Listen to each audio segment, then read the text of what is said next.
Hey guys, welcome back to the channel.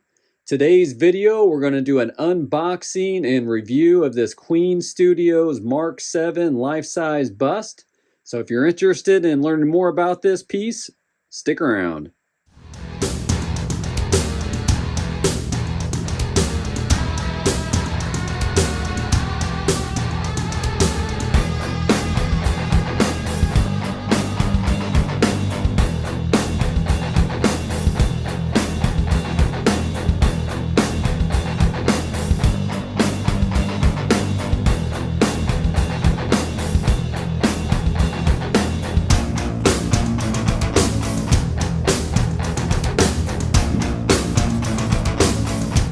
So I unboxed this in my garage and it came in this huge box. You can easily fit a large adult inside this box.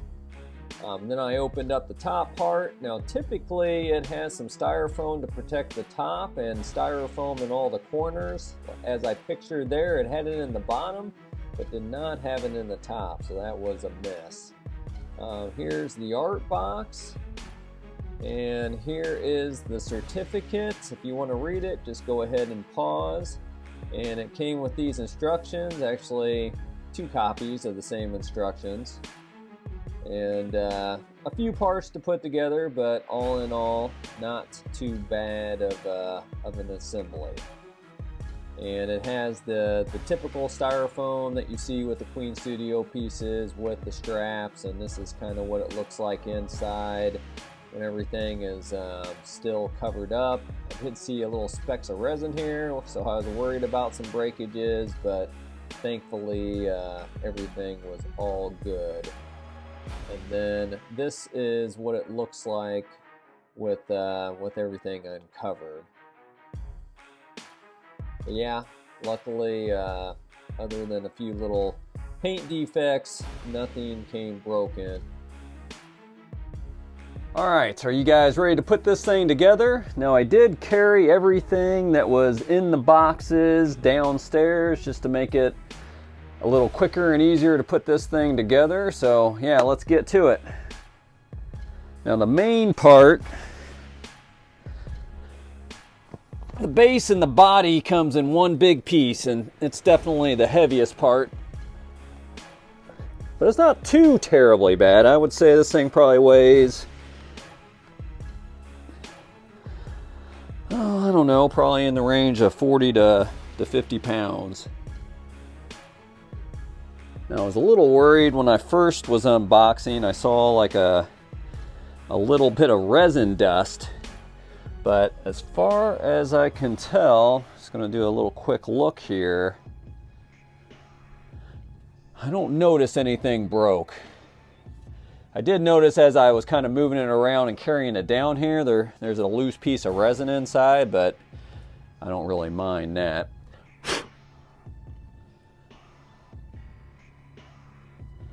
But yeah, from quick inspection, I think it's all right. Let's just see. These are the instructions it came with. Not too many parts. So it looks like first they want you to put on this bottom part into the base.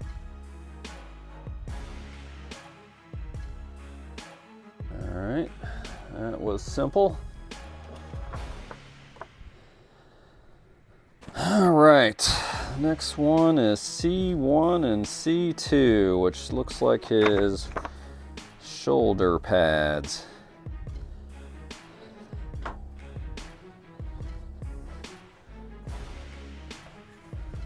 Which are these here. Now, interesting, they put velvet, just velvet tape all the way around this, which I haven't seen any other companies do. I don't know if that's to protect it. In reality, I think it's probably to make it a little bit of a tighter fit, because typically these things fit in there so tightly, you wouldn't be able to put velvet in there and still have it fit.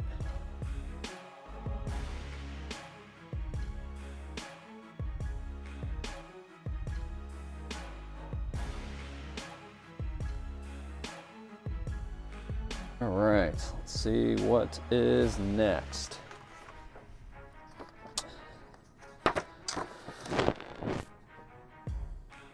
Looks like it's the wings, the big wings on the back, D1 and D2.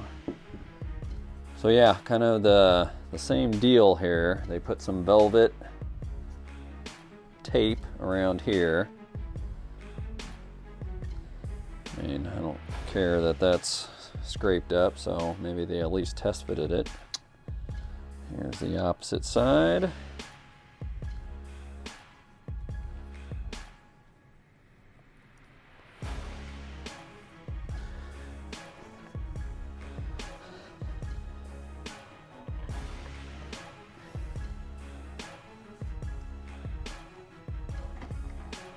That one slotted in nicely.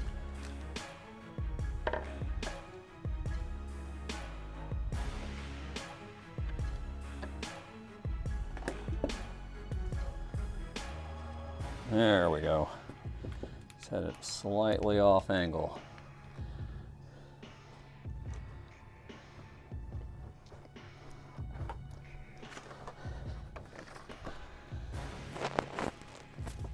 Alright, looks like the next parts are the top wings and the top metal parts that go on here.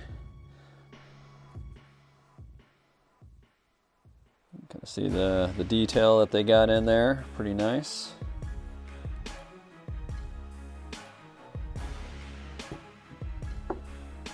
And this here.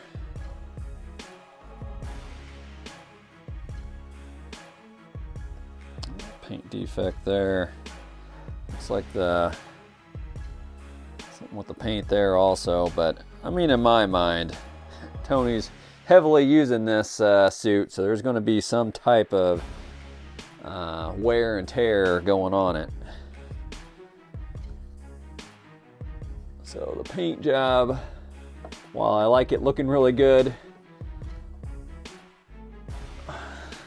few defects are expected.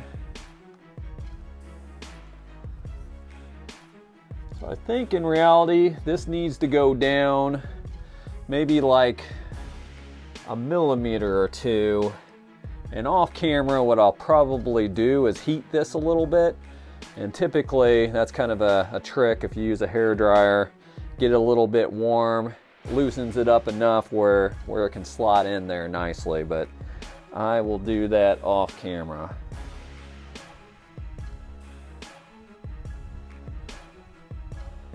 And yeah, here are the parts that kind of opened up to expose all these little missiles here.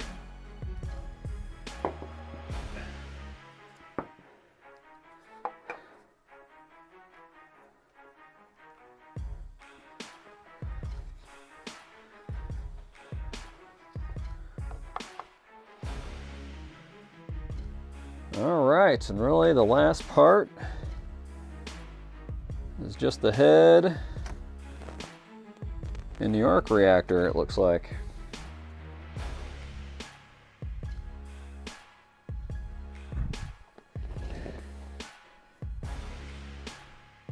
So I will mention, this head is small.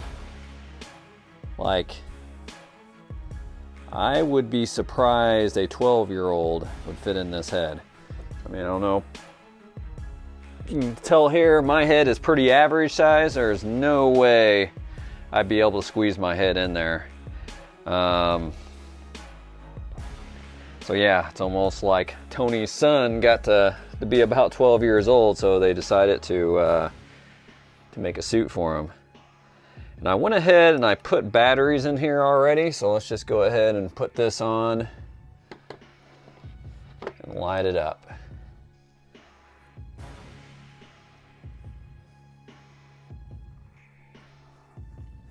So yeah, I was really surprised when I pulled it out there. I didn't realize that this piece was actually underscaled. And then here is the reactor. And they also wrap this with some type of velvet tape. And yeah, kind of how it's got like a little thing you push in and out to take it in and out. And it's got a little charger thing in here. So this runs on its own battery. When it runs out of juice, you just plug it in and recharge it. So there is no plug-in option with this. Let me turn this on.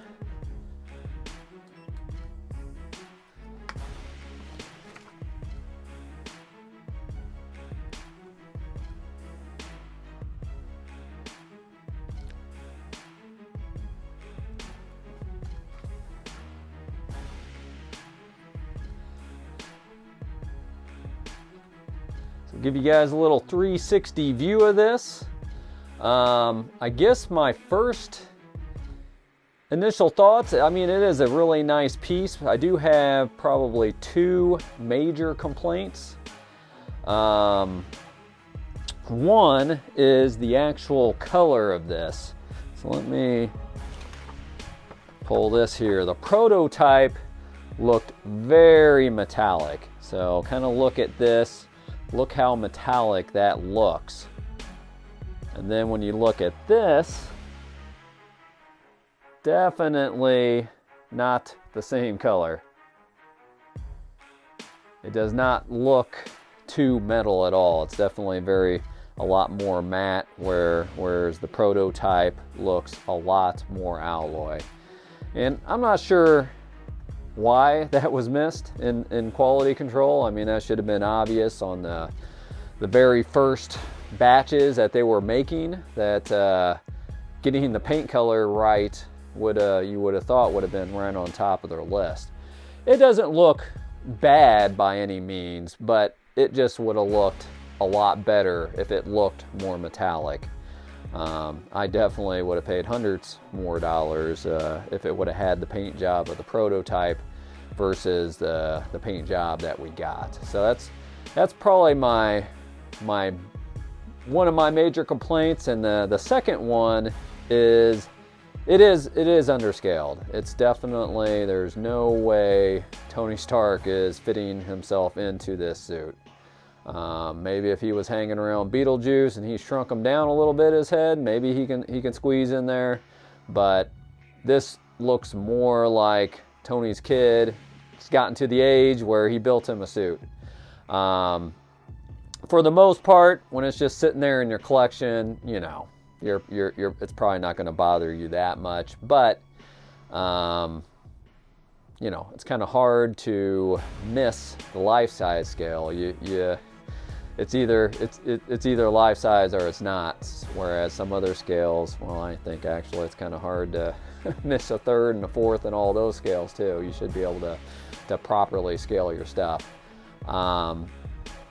It actually doesn't bother me too much. It's just something I don't think I've heard mentioned, that it's more around probably 85 to the 90% scale. I almost forgot to give you guys measurements, so let me do that real quick.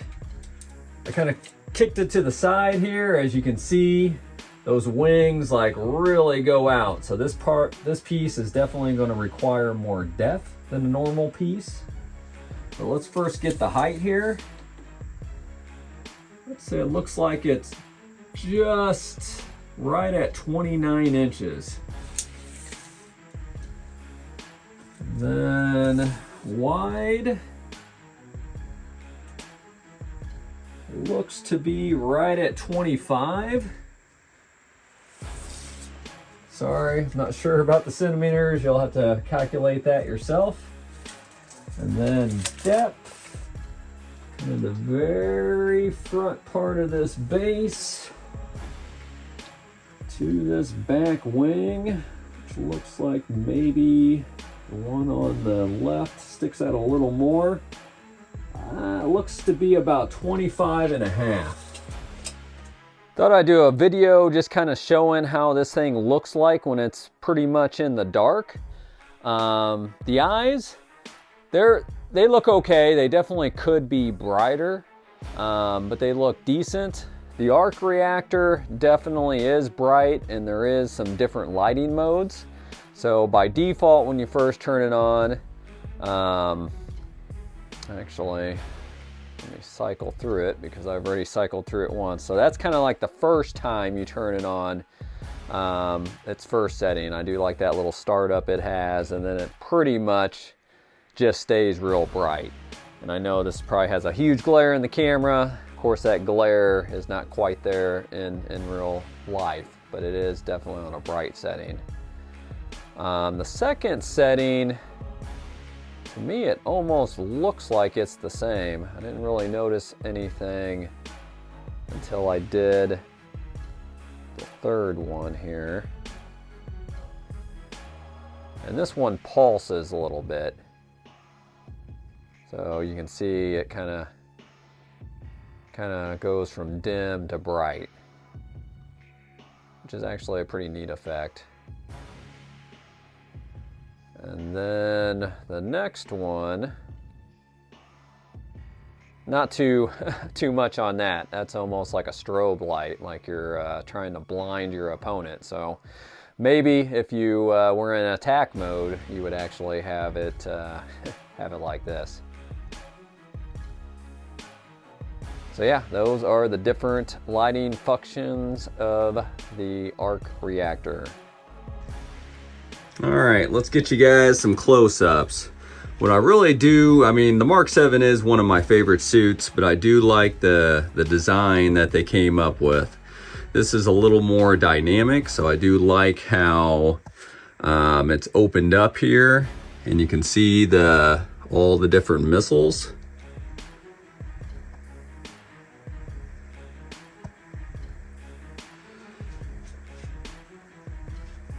And the paintwork is very clean on these missiles too. I really don't see where any of those red dots are out of place. Any smudging, so they did do some nice paintwork there. And you know, the dynamic design, you can definitely see things are a little more opened up.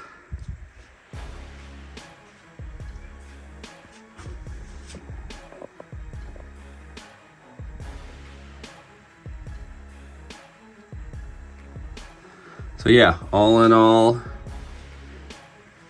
very cool. And I also do like the base itself kind of blends in with the bust. Almost doesn't even look like a base. It just kind of all blends together. So nice, nice clean design. I'm also a big fan of the original suit, the Mark III. And I think they did an excellent job on that one too. But since I ultimately plan on doing an Avengers display, and this came from the originals Avengers, I thought this one made the most sense. Plus, I do really like the look. Anyhow, thanks for sticking around for watching another video. Till next time.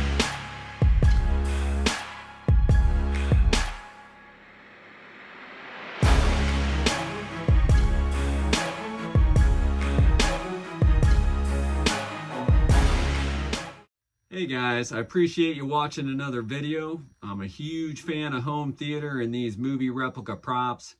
I'm going to put out a couple of videos each week in those areas. And if you're a huge fan like I am, go ahead and hit that subscribe button, and I'll see you in the next video.